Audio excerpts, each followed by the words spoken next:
John chapter 8 verse 7 says, "And as they continued to ask him, he stood up and said to them, 'Let him who is without sin among you be the first to throw a stone at her.'" If you look back a few years ago, I am sure you'll be reminded that these words were made famous several years ago during the impeachment trial of President Clinton.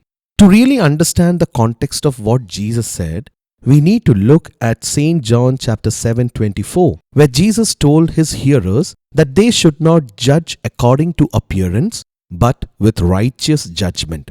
Jesus' words are meant to remind the people of that age as well as today of the seriousness of the charges. As far as Jesus is concerned, motives do matter. In essence, what Jesus was trying to say was, before we pick up that stone, we need to take a good look in the mirror.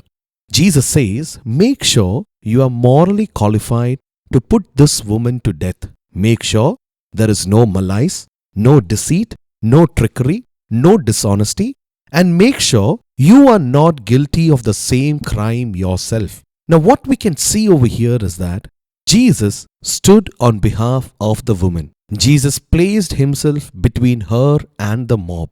I believe all of us are like this woman, aren't we? We are truly guilty in the eyes of a holy God.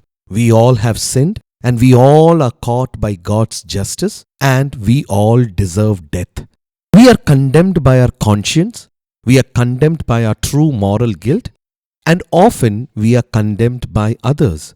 But just when we are about to be condemned, dear friends, Jesus steps in to rescue us. Just like Jesus stood on behalf of the woman, Jesus stands up for you and Jesus stands up for me. And when that happens, remember, dear friends, rocks will fall to the ground and accusers are slipped away one by one. You will always have critics. Critics in the form of teachers, critics in the form of parents, critics in the form of enemies, critics in the form of friends.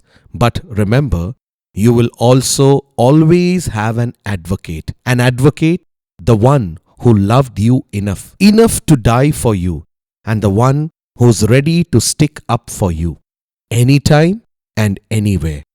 Take up the challenge. Believe Jesus will stand for me.